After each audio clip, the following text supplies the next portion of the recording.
नमस्कार मित्रांनो, श्री स्वामी समर्थ। आज आपण एका अत्यंत महत्त्वाच्या आणि प्रत्येकाच्या मनात असणाऱ्या विषयावर बोलणार आहोत। आपण सर्वजण श्री स्वामी समर्थांची सेवा करतो, त्यांच्यावर आपलं निस्सीम प्रेम आहे, श्रद्धा आहे, रोज पूजा करतो, जप करतो, पोथी वाचतो, नैवेद्य दाखवतो। पण मनात अनेकदा एक विचार येतो, मी करत असलेली सेवा, माझी भक्ती स्वामींना खरंच आवडत आहे का? माझी सेवा त्यांच्यापर्यंत पोहोचत आहे का? आज आपण याच प्रश्नाचं उत्तर शोधणार आहोत। स्वामी समर्थ प्रत्यक्ष बोलून सांगत नाहीत, पण त्यांच्या स्वीकृतीची म्हणजेच त्यांनी तुमची सेवा स्वीकारल्याची काही सुंदर चिन्ह आहेत, ज्यातून तुम्हाला खात्री वाटते।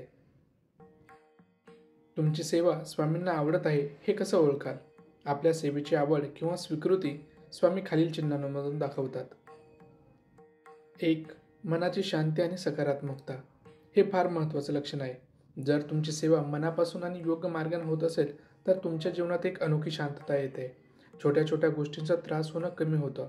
उदाहरणार्थ, पूर्वीसारखा लगेच राग येत नाही, भीती वाटत नाही, मनात सतत स्वामी माझ्या पाठीशी आहेत ही सकारात्मक भावना राहते। 2.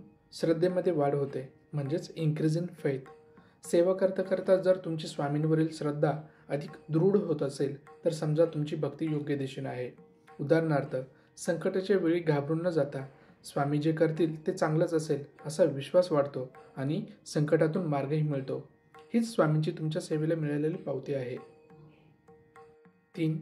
सेवेत आनंद मिळणे। सेवा ही ओझं न वाटता तुम्हाला त्यात आनंद आणि समाधान मिळत असेल तर ती स्वामींना नक्कीच आवडते। उदाहरणार्थ, तुम्ही माळ जपत आहात, पण तुमचं लक्ष घड्याळाकडे नाही आहे, कधी वेळ गेला हे कळलं देखील नाही। सेवेतून मिळणारी ऊर्जा आणि समाधान हेच दर्शवतं की तुमची सेवा थेट स्वामींच्या चरणी रुजू होत आहे। 4. संकटे सहज पेलण्याची शक्ती। स्वामींचे भक्त असल्यामुळं संकट येणार नाहीत असं नाही, पण जेव्हा तुम्ही संकटामध्येही न डगमगता धीर धरून सेवेला चिकटून राहता आणि तुम्हाला ते संकट पेलण्याची शारीरिक आणि मानसिक शक्ती मिळते, तेव्हा समजा की स्वामींनी तुमच्या हाकेला ओघ दिली आहे। म्हणजेच तुमची सेवा तुम्हाला बळ देते, हीच त्यांची सेवेची स्वीकृती आहे। 5. स्वप्न आणि दृष्टांतामधून मार्गदर्शन। अनेकदा स्वामी भक्तांना त्यांच्या गरजेनुसार स्वप्नात किंवा दृष्टांतात येऊन मार्गदर्शन करतात, धीर देतात किंवा काही सूचना देतात। हे प्रत्येकाच्या बाबतीत होईलच असं नाही, पण जेव्हा होतं तेव्हा त्यात एक सकारात्मकता आणि प्रेमाचा संदेश असतो। 6.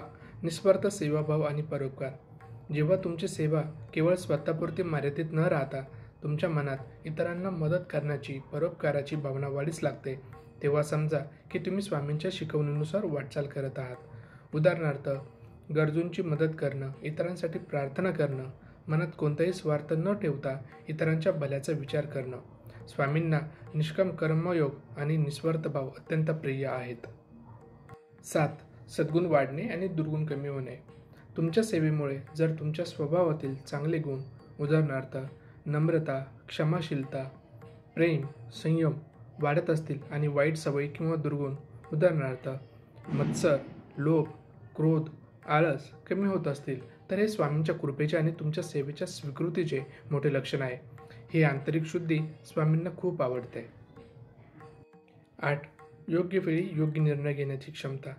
सेवेमुळे तुमची विचारशक्ती अधिक स्पष्ट होते आणि तुम्ही गोंधळलेल्या परिस्थितीतही योग्य निर्णय घेऊ शकता। एक प्रकारची अंतर्दृष्टी तुम्हाला मिळते, ज्यामुळे जीवनातील महत्त्वपूर्ण टप्प्यांवर योग्य दिशा मिळते। हा स्वामींनी तुम्हाला दिलेला बुद्धिप्रकाश असतो, जो तुमच्या सेवेमुळे तुम्हाला प्राप्त होतो। 9. अडचणींमध्येही तुम्ही अविचल राहतात। जरी जीवनात अडचणी आल्या तरी तुम्ही खचून न जाता स्वामींवर दृढ विश्वास ठेवून त्यातून मार्ग काढण्यासाठी प्रयत्नशील राहता। संकटातही स्वामींच्या नावाचा जप सोडून देत नाही, तर तो अधिक वाढवता। ही तुमची निष्ठा आणि अविचल श्रद्धा स्वामींना नक्कीच आवडते। 10. स्वामींच्या अस्तित्वाची जाणीव। तुम्हाला सतत स्वामी आपल्या आजूबाजूला आहेत, आपल्यावर लक्ष ठेवून आहेत हे जाणीव राहते। तुम्ही एकटे नसता, स्वामी सतत तुमच्यासोबत आहेत अशी अनुभूती येते। ही अनुभूती केवळ मनातली भावना नसते, तर ती तुमच्या प्रत्येक कामात तुम्हाला धीर देते आणि योग्य मार्ग दाखवते। मित्रांनो, आपण स्वामी सेवा करतो, परंतु स्वामी सेवा करताना आपल्याला खूप अडथळे येतात। या अडथळ्यांकडे कसं पाहायचं यावर आपण थोडंसं बोलूया। अनेकदा आपण उत्साहानं सेवा सुरू करतो, पण थोड्याच दिवसांत घरात किंवा कामात अडथळे यायला लागतात. त्यामुळं सेवेत खंड पडतो. हे स्वामींच्या दृष्टिकोनानुसार हे अडथळे म्हणजे स्वामी तुमच्या श्रद्धेची परीक्षा घेत आहेत. स्वामींना हे पाहायचं आहे की तुम्ही अडचणींमध्ये त्यांची सेवा आणि नामस्मरण सोडता की नाही. उदाहरणार्थ, जेव्हा तुम्ही जपमाळ करायला बसतात, तुम्हाला लगेच काहीतरी काम आठवतं किंवा शरीराला त्रास सुरू होतो, तेव्हा समजा की स्वामींचीच परीक्षा आहे आणि या परीक्षेत तुम्हाला टिकून राहायचं आहे. सेवा पूर्ण झाल्यावर मिळणारी शांतता आणि समाधान हेच स्वामींनी दिलेला खरा प्रसाद आहे. हा प्रसाद तुमच्या मनाला शुद्ध करतो.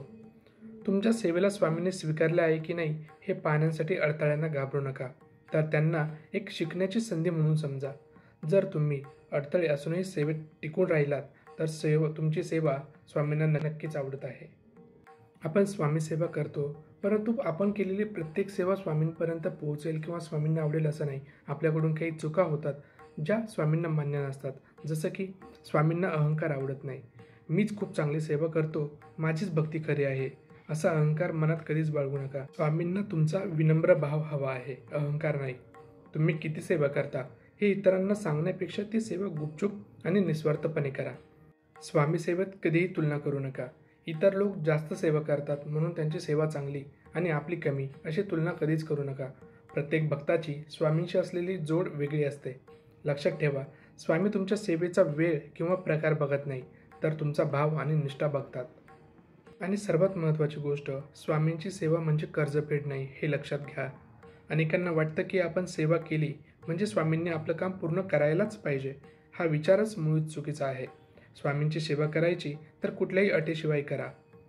कारण जेव्हा तुम्ही या गोष्टी टाळता आणि शुद्ध मनाने सेवा करता, तेव्हा ती सेवा स्वामींना अधिक प्रिय होते. मित्रांनो, स्वामींना तुमची पूजा, नैवेद्य यापेक्षा तुमचा भाव आणि तळमळ जास्त आवडते. तुम्ही सेवेत सातत्य ठेवा, मनात शुद्धता ठेवा आणि फक्त स्वामी स्वामी या नामावर विश्वास ठेवा. तुम्ही जी सेवा करत आहात ती मनापासून करत असाल तर स्वामी ती 100% स्वीकारत आहेत. त्यांना फक्त एकच गोष्ट हवी आहे, तुमच्या अंतःकरणातील खरा निस्वार्थ भाव. म्हणून काळजी करू नका.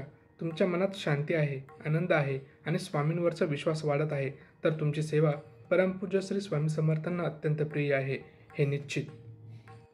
अनंत कोटी ब्रह्मांड नायक राजाधिराज योगीराज परब्रह्म श्री सद्गुरु स्वामी समर्थ महाराज की जय. चला तर आजच्या व्हिडिओसाठी इथेच थांबूया. भेटूया लवकरच पुढच्या व्हिडिओमध्ये स्वामींच्या नवीन विचारांसोबत. तोपर्यंत हा व्हिडिओ जर तुम्हाला आवडला असेल तर लाईक करा, शेअर करा, चॅनलला सबस्क्राईब करा आणि तुम्हाला स्वामींचा असा काही अनुभव आला आहे का कमेंटमध्ये सांगायला विसरू नका. स्वामींचे इतर व्हिडिओ पाहण्यासाठी आपल्या या व्हिडिओच्या डिस्क्रिप्शनमध्ये लिंक दिलेली आहे. एकदा अवश्य भेट द्या. श्री स्वामी समर्थ. जय जय स्वामी समर्थ.